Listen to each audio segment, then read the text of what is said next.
Olá, boa noite. O programa de hoje eu vou começar especialmente com dois convidados que vieram de São Paulo, Paulo Goulart Filho e Bruno Azevedo, ator, dançarino e diretor de cinema, que estão em Mossoró para conhecer a nossa festa de São João, mas principalmente o Chuva de Bala. Chuva de Bala, exatamente. Porque vocês estão produzindo um filme sobre Lampião, nesse caso. Sobre Capitão.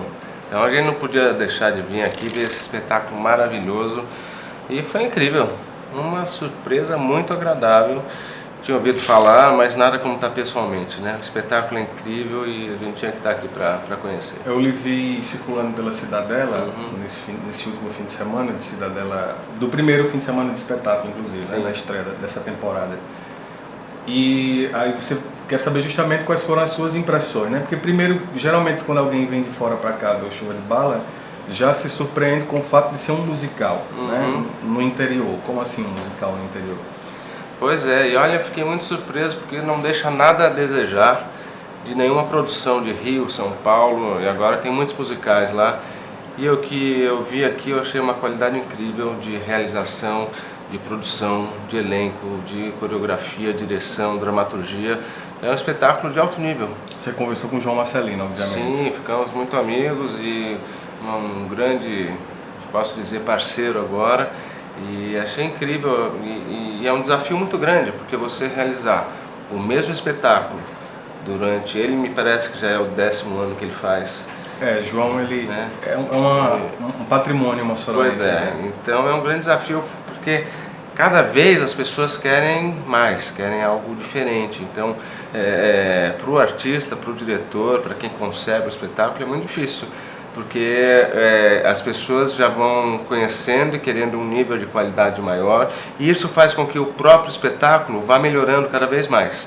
Então, cada ano que passa, chegam novas tecnologias, né? Eu vi a imagem, né? O que foi projetado, a interação entre imagem gravada e ao vivo. Eu acho que cada ano o espetáculo vai agregar, né, mais tecnologia, modernidade, surpresas. É incrível, por isso que realmente hoje eu posso dizer que o espetáculo está com um nível de qualidade muito bom. A Bunjanra, inclusive, já dirigiu o Chuva de Bala, mas o Marcelino, ele acabou impondo um padrão, né, que ele tem que superar esse padrão todo ano. As suas impressões, Bruno, foram essas também? Eu fiquei completamente surpreso porque, como o Paulinho estava falando, nós viajamos bastante, então a gente conhece muitos lugares, muitas referências. E, sinceramente, nós não esperávamos que Mossoró tivesse a estrutura que tem, estou falando do lado da cidade, e o espetáculo, culturalmente falando, a qualidade da produção. A hora que nós vimos, eu, sinceramente, eu fiquei chocado, porque eu falei assim, eu já vi outros espetáculos musicais, tanto em São Paulo como no Rio de Janeiro, e até espetáculos que você vê na Broadway lá fora, que tem muito a ver com o que Mossoró está fazendo aqui. E por ser ao vivo, ao ar livre, de uma forma assim totalmente aberta, espontânea, a qualidade da produção, a qualidade da iluminação, a qualidade do som, os bailarinos, a produção, o figurino, tudo realmente vale a pena. Eu fiquei muito surpreso, muito encantado e apaixonado pela cidade e pela história. E o engraçado é que a gente está aqui para fazer o filme do Lampião. E a gente viria para Mossoró para usar a cidade de Mossoró como uma locação real por onde ele passou e tentou fazer a invasão que todo mundo conhece.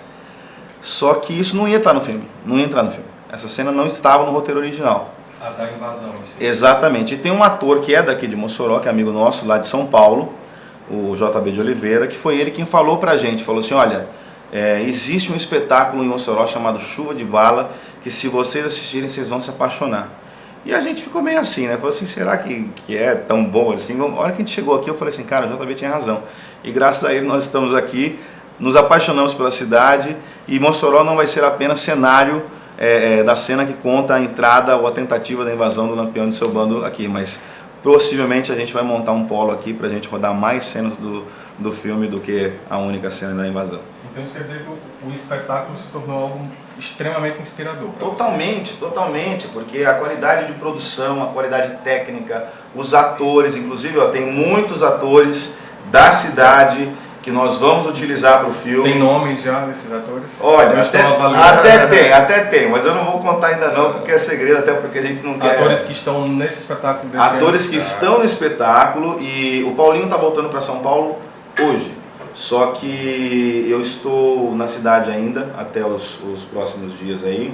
Vou conhecer algumas companhias de teatro, vou conhecer alguns atores, quero conhecer mais parceiros que vão nos ajudar nessa produção, porque acho que nada melhor do que colocar um moçoroense para fazer a cena dos moçoroenses botando o Lampião para correr. O interessante, a gente quer realmente fazer essa mescla, né? Trazer atores, um elenco já mais consagrado, de nome, com novas pessoas. As pessoas que nunca foram vistas, né, no cinema. Então isso é muito interessante, a gente usar, né, essa mistura, até para trazer também a verdade, né, do próprio sotaque, da maneira, do jeito de ser.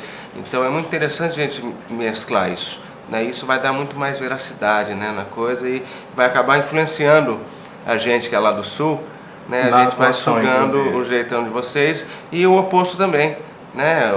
Os novos atores vão aprender muito com a experiência dessas pessoas. Então eu gosto muito de brincar com isso, né? Trazer a experiência, o conhecimento, com também o lado intuitivo e natural da pessoa. Acho que essa mistura vai ser muito interessante para o filme.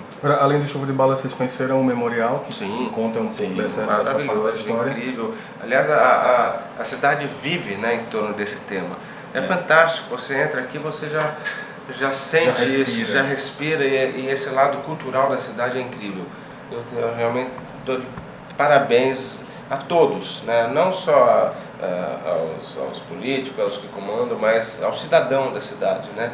Por preservar isso, fazer com que isso seja motivo de orgulho, né? Porque isso faz com que o cidadão cuide da sua cidade, cuide do seu patrimônio, e a gente vê isso claramente dia a dia na cidade. Existe, não é só o valor cultural, existe o valor nostálgico, né? A gente estava até conversando agora há pouco sobre esse assunto, e é muito engraçado porque aqui em Mossoró, por exemplo, em outros lugares, em outras cidades, até do próprio, por exemplo, aqui em Natal, recentemente a TV Globo estava gravando as cenas da novela Flor do Caribe, né? Na Praia da Pipa e em outros locais. Uma coisa é você utilizar um cenário, uma praia, uma praça, como cenário de uma produção cinematográfica ou audiovisual que seja. Outra coisa é você transformar aquele local, num polo praticamente, que para sempre vai estar retratando aquilo. Então nós estamos fazendo um filme que todo mundo conhece, mas aqui em Mossoró, até pelo valor nostálgico da história, existe um resgate muito maior dessa história, dessa cultura. Agora, nos outros estados, todo mundo com certeza já ouviu falar em Lampião, mas não da maneira como Mossoró apresenta, não da maneira como é importante aqui para a cidade, e a gente vai mostrar. O filme não é sobre a expulsão dos cangaceiros na cidade de Mossoró. O filme vai ter um capítulo. Exatamente, né? Só que é a primeira cena do filme. Então, assim, a primeira cena de abertura do filme. Visita de vocês, então. Exatamente. Não estava prevista exatamente. A primeira cena do filme é justamente essa, onde a gente vai mostrar os cangaceiros sendo expulsos de Mossoró. E dali pra frente, ou seja, para algumas pessoas, Lampião é o bandido, para outras ele é o herói. Tem um conflito de opiniões. Então, assim, a gente ficou meio que assim, a gente tem que tomar muito cuidado, porque a gente não pode chegar e falar assim, olha, a gente está fazendo um filme sobre Lampião, que é o super-herói. Não é um super-herói. Então, até porque se ele fosse, seria frustrante na primeira cena do filme do super-herói ele já ser botado para correr. É interessante isso aqui em Mossoró, eu não sei se vocês chegaram a visitar o túmulo de Jararaca. Ainda não, é que nós temos uma pessoa que está acompanhando a gente que ainda não nos levou lá, mas a gente vai fazer isso. Vocês viram Jararaca no espetáculo, né? Ele tem uma participação importante no espetáculo. E Jararaca aqui em Mossoró, aquele túmulo dele é o mais visitado. É quase um santo, né? Pois é. E aí tem várias versões, que Jararaca foi capturado, enterrado vivo, por isso muita gente se penaliza com ele. Aí no caso de Flor do Caribe também, por exemplo, como você estava dizendo, essa locação em Natal, mas não sei se pelo o teor fictício da novela, acaba indo pro ar muitas inverdades, né? Sim, Natal com certeza. É um paraíso do ponto de vista administrativo, que não é. Né? Não é só o uso da paisagem. Aí eu lhe pergunto justamente pro filme, né? Qual é esse cuidado que você está tendo em como apresentar Lampião, já que pra gente aqui em Mossoró, o grande foco do espetáculo é justamente a expulsão e os heróis somos nós. Né? Exatamente. Na pessoa do prefeito. Exatamente. Essa é uma pergunta bem bacana, bem interessante, porque é justamente no ponto mais importante e interessante do filme. A gente não quer enaltecer a figura do Lampião como um herói e nem como um bandido. A gente quer mostrar, até porque é o seguinte, vou contar de primeira mão para vocês aqui. Esta é a primeira trilogia nacional. Então virão outros dois. Terão outros 2 filmes. Então assim, a gente vai mostrar... Com Corisco, em cima de... na verdade assim, não é bem exatamente, exclusivamente em cima do Corisco. Na verdade assim, é a continuação do Cangaço. Então o primeiro é Lampião, o filme. Segundo, até então o título é Corisco, a continuação do Cangaço, porque é justamente para mostrar como a história se deu depois. Isso, exatamente. Que na verdade, não sei se todo mundo sabe, mas em muitas cidades onde eles levaram a cabeça do Lampião para ser exibida, não era apenas como troféu, mas era principalmente para convencer as pessoas de que ele estava morto de verdade. Porque como algumas pessoas não conheciam a figura física do Lampião, depois que ele foi morto e que Corisco e outros cangaceiros continuaram, as pessoas achavam que era o Lampião que estava ali. E na verdade eram outros cangaceiros, né? Então vai ter esse outro filme, e aí todo mundo sabe como termina a história. Todo mundo sabe que Lampião morre, que cortam a cabeça deles, que depois morre Corisco, que todo mundo extingue o cangaço. Só que poucas pessoas sabem como a história começou. É onde vem o terceiro filme, de Virgulino a Lampião, baseado no livro do Antônio Amauri, que é uma das maiores autoridades no assunto cangaço, que nós tivemos com ele lá em São Paulo. E a gente vai mostrar como tudo começou. Um lado mais humano dele. Um lado mais humano. Independente de julgar se ele... exatamente, porque na verdade... que ele se tornou um porque na verdade ele se perdeu no meio do caminho, né? Ele era jovem, ele teve os pais assassinados, e ele foi vingar. E naquela época a vingança era uma coisa muito comum, né? É aquela coisa de você lavar a honra, aquela coisa... Mas é que hoje existe uma questão, a polícia, a lei, a justiça, de uma forma que não permite mais certos luxos, né? Porque naquela época você lavar a honra, até recentemente a TV Globo mostrou na série Gabriela, o coronel Jesuíno, quem assistiu se lembra que ele matou a Sinhazinha para defender a honra dele, e ele chegou para o juiz e falou para o juiz, falou assim: eu quero ver tu me prender. Não foi? Por quê? Porque ele tinha autoridade. Então naquela época a honra valia muito mais do que as leis, do que a justiça. Só que quando o Lampião ele foi vingar a morte dos pais dele, ele acabou percebendo que o grande vilão da história não eram os assassinos, e sim o sistema, pela impunidade de permitir que os assassinos fizessem aquilo. Então ele passou a querer se vingar contra o sistema. Então existe uma questão política, existe uma questão que vai muito mais além, né? Então assim, a gente não quer justificar os atos, porque ele foi bárbaro.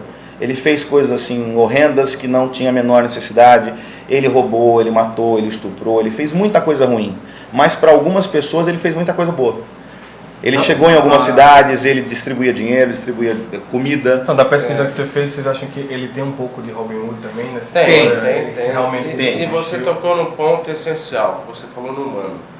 Nós vamos mostrar o lado humano do Lampião. Como era ele com o bando, como era ele a partir da entrada da Maria Bonita. Ou seja, essa convivência, né, esse lado interno deles, que é muito pouco explorado. Então, como era a relação deles, né, o dia a dia, depois que eles faziam isso tudo que acontecia. Né? Maria Bonita, inclusive, ela tá bem focada nesse primeiro filme, né? Uhum. Sim. Tem. Na verdade... Começa em 27, daí ela entra em 30 e vai até 38. Né? Então vai mostrar bem essa mudança do cangaço com a entrada das mulheres, né? Como que eles se tornaram, né, até mais vulneráveis. Para ver a importância da mulher na vida do homem, né? E o estrago que ela pode fazer. Não é? Se não fosse a entrada das mulheres no cangaço, talvez o bando tivesse durado um pouco mais. Porque depois que as mulheres entraram, através da Maria Bonita, que foi a precursora, né? Ela abriu o precedente para que as outras mulheres entrassem e os cangaceiros passassem a fincar raízes. Então começaram a construir relacionamentos, família, não é? E aí isso dificultou até na questão da fuga deles em algumas situações. Outros acabaram chegando para o capitão e falaram: capitão, agora eu estou com minha companheira emprenhada, eu vou ficar com ela por aqui. E assim as pessoas começaram, e os poucos casais de cangaceiro que duraram até pouco tempo atrás, agora inclusive a Durvinha e o Moreno, que foram, acho, o último casal de cangaceiros que faleceram agora recentemente, eles contavam isso, né? Então assim, a mulher também fragilizou um pouco, porque ela abrandou o coração, ela deixou os cangaceiros mais sensíveis e mais vulneráveis com isso, né?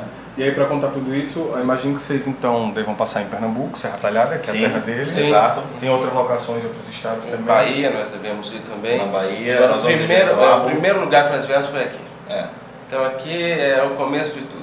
A partir daí a gente vai ver realmente decidir o que a gente vai rodar aqui, o que vai rodar nos outros estados, mas iremos sim, com certeza, Serra Talhada e Bahia, esses dois pelo menos. Jeremoabo, que é a cidade de Maria Bonita, que também tem uma história bacana. E possivelmente... Vai dar uma locação para o Ceará. Sim, também. Nós temos Cariri, temos alguns lugares ali que nós podemos passar. E também em Sergipe, na fazenda de Angicos, que a gente pretende filmar a cena da morte dele na Gruta Real onde ele morreu. Não sabemos se isso vai ser possível ainda, mas caso isso não aconteça, já soubemos que nós temos furnas feias, é isso? Aqui, Que não são feias. que não são feias, São lindas. que são lindas e que com eu estou certeza indo daqui a pouco uma conhecer. locação. Eu estou indo daqui a pouquinho conhecer. E se realmente for, como estão nos dizendo, pode ser que Angicos seja Gustavo Mossoró. Rosado que vendeu esse peixe, então. Oi? Gustavo Rosado vendeu esse peixe da furna. Foi o Gustavo, a própria prefeita e também o Ivanaldo, também que Porque passou vocês isso. inclusive tiveram uma audiência com a prefeita para apresentar o Sim. projeto. Qual foi o resultado dessa audiência? Foi fantástico, Extremamente incrível. positivo. Inclusive já estão surgindo novos projetos. Acho que estaremos bastante presentes aqui com vocês, Nos próximos meses. o que nos deixa muito felizes. E assim eu vou para o intervalo e volto já.